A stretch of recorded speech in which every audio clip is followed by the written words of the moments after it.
S की कहानियाँ। कहानियों का एक प्यारा खजाना। बहुत समय पहले की बात है। एक गली में रोज दोपहर होते ही एक आवाज गूंजने लगती थी। आओ भाई आओ, तीखा खट्टा मीठा पानी पूरी खाओ। ये आवाज थी रामू पानी पूरी वाले की। रामू हर दिन सुबह उठकर ताजा आलू उबालता।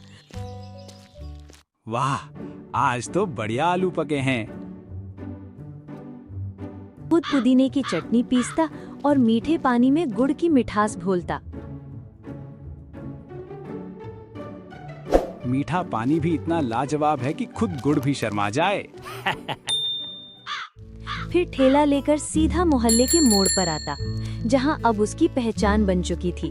ग्राहक आते ही रहते और रामू उन्हें पानी पूरी बना के देता। रामू भैया, थोड़ा और तीखा देना। भाभी को मीठा ही पसंद है, एक मीठे पानी वाली प्लेट भी देना। अरे वाह, आज तो चटनी कमाल की बनी है। जैसा ग्राहक वैसा पानी। उसके ठेले के पास हर वक्त भीड़ लगी रहती। बच्चों से लेकर बूढ़ों तक हर कोई बस रामू के ठेले की ही रट लगाता। हर दिन धूप हो या छांव, रामू आता और भीड़ उसके पास खुद चली आती। अगली दोपहर जैसे ही रामू ग्राहकों में व्यस्त था, पीछे से ढक्कन टनटनाने की आवाज आई।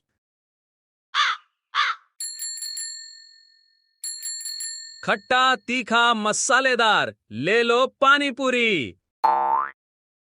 रामू ने चौंक कर देखा, एक नया ठेला आ खड़ा हुआ था। अरे, ये कौन है? इस गांव में कोई नया पानी पूरी वाला? ठेले के पीछे खड़ा था कालू पानी पूरी वाला। आओ आओ, एक बार मेरी पानी पूरी खाओ, स्वाद ऐसा कि भूल नहीं पाओगे। लेकिन कोई नहीं गया। सब रामू के ठेले के पास ही खड़े रहे। ये रामू कौन सा जादू करता है? ये लड़के इधर आ तो जरा। फिर छोटू कालू के पास जाता है और पूछता है, क्या काम है? ए छोटू, इधर क्यों नहीं आ रहे सब? रामू भैया की पानी पूरी खाए बिना तो मन ही नहीं भरता। कालू ने मुंह बिगाड़ लिया। आज तो पहला दिन है, देखते हैं आगे क्या होता है। रात को कालू अपने घर में बड़बड़ाता है। मैं बहुत तंग आ गया हूँ। क्या किस्मत है मेरी। ये रामू के पास कितने लोग जाते हैं, मेरे पास क्यों नहीं आ रहे। अगली सुबह फिर कालू अपने पानी पूरी का ठेला लेकर गांव में आता है, लेकिन देखता है तो सब लोग रामू के ठेले को घेरे खड़े हैं। रामू ने आवाज लगाई, आओ आओ, एक बार मेरी पानी पूरी खाओ, स्वाद ऐसा कि भूल नहीं पाओगे। कालू के पास आज भी कोई नहीं जाता था। अब ये रोज का सिलसिला बन गया था। क्या किस्मत है रे मेरी। लोग कहते हैं कि वो रामू तो जैसे मसाले नहीं जादू बेचता है। मैंने क्या कम बनाया है, क्यों नहीं आते मेरे पास लोग। ये कहते कहते कालू गुस्से में ठेला समेटकर घर चला गया। रात को करवटें बदलते हुए कालू सोचता है कि अब बारी मेरी है। कल मैं भेस बदलकर रामू की पानी पूरी खाऊंगा, देखता हूँ क्या बला है उसमें। अगले दिन सुबह होते ही कालू अपना भेस बदलता है। रास्ते में बोलते बोलते आता है कि आज तो मैं जान ही लूंगा कि उस रामू की पानी पूरी में ऐसा क्या है कि सारे लोग उसी के पास क्यों जाते हैं। कालू ग्राहक बनकर रामू के पास जाता है। एक प्लेट पानी पूरी देना, तीखा कम मीठा ज्यादा। जैसे आप कहें साहब। कालू पहली पूरी खाता है, आंखें फैल जाती हैं। अबे, ये तो सच में जायके का तूफान है। अब यही स्वाद इसकी बर्बादी बनेगा। अगले दिन रामू का ठेला खुलने से पहले कालू चुपचाप आता है और चटनी की डिब्बी में साबुन का टुकड़ा डाल देता है।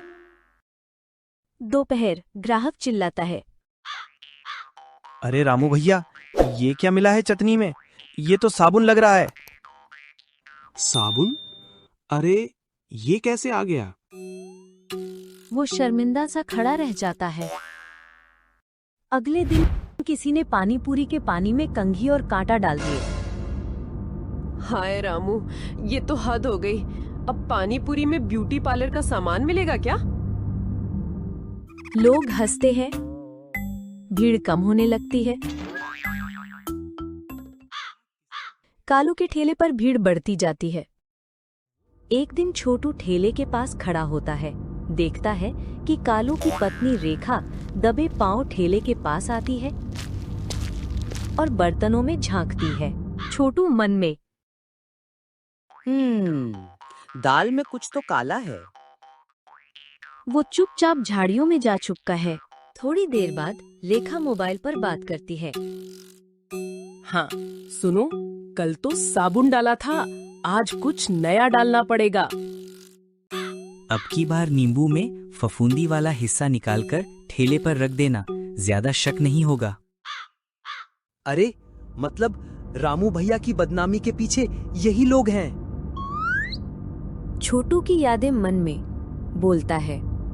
रामू काका हर बार हाथ धोते, सफाई रखते, पानी खुद चखते। रामू काका तो सफाई में नंबर 1 हैं। फिर उनके ठेले में ये सब कैसे आ रहा है? ये गड़बड़ इन लोगों की वजह से हुई है। अब मुझे रामू काका के लिए कुछ करना होगा। छोटू अपने घर में रात को गहरी सोच में डूबा है। अब कोई सबूत नहीं, ना कैमरा, लेकिन कालू को खुद से सच बुलवाना होगा, चालाकी से। अगले दिन सुबह होते ही छोटू कालू के पास जाता है और मासूम होने का दिखावा करता है। कालू भैया, आज आपकी पानी पूरी खाकर मजा आ गया। रामू भैया तो अब गए काम से। देखा, कहा था ना, स्वाद ऐसा कि सब भूल जाओगे। सच बताऊं, रामू भैया की पानी पूरी तो पहले कमाल की होती थी, पर अब उसमें तो कुछ गड़बड़ है। अरे हाँ, गड़बड़ तो है ही। अब स्वाद कहाँ रहेगा जब चटनी में साबुन, नींबू में फफूंदी हो। क्या सच में? पर ये सब आपको कैसे पता? अरे वो मतलब, मेरा कहने का मतलब। सुनो सुनो, कालू भैया ने खुद कबूल किया है कि रामू भैया की चटनी में साबुन और नींबू में फफूंदी डाली गई थी। सभी लोग इकट्ठा हो जाते हैं और कालू के ठेले पर आते हैं। फिर एक बुजुर्ग बोलते हैं, क्या? ये तो बहुत घटिया हरकत है। कालू, तुम ऐसे कैसे कर सकते हो अपने ही गांव के व्यक्ति के साथ? रामू जैसा इंसान, उस पर ऐसा वार? शर्म करो कालू। कालू अब पूरी तरह से घिर चुका है। अब वो झूठ नहीं बोल पाता। हाँ, मैंने किया था सब। मैं नहीं सह पाया रामू की तारीफें। जल जल के अंधा हो गया था मैं। रामू वहां आता है, शांत लेकिन दृढ़ स्वर में। मैंने तो बस अपना काम किया। तुम्हारे जैसे लोगों से लड़ने का मेरा तरीका मेहनत है। रामू भैया को बदनाम करने की कोशिश किसी को भी गांव में चलने नहीं देंगे। कालू, तुमने समाज के भरोसे के साथ खेला है। अब इसकी भरपाई करनी होगी। गांव वाले तालियां बजाते हैं। फिर से वही भीड़, वही खुशबू, वही स्वाद। चालाकी जरूरी है जब सच्चाई को जुबान से बाहर लाना हो। सच्चाई, चतुराई और मेहनत की ही जीत होती है।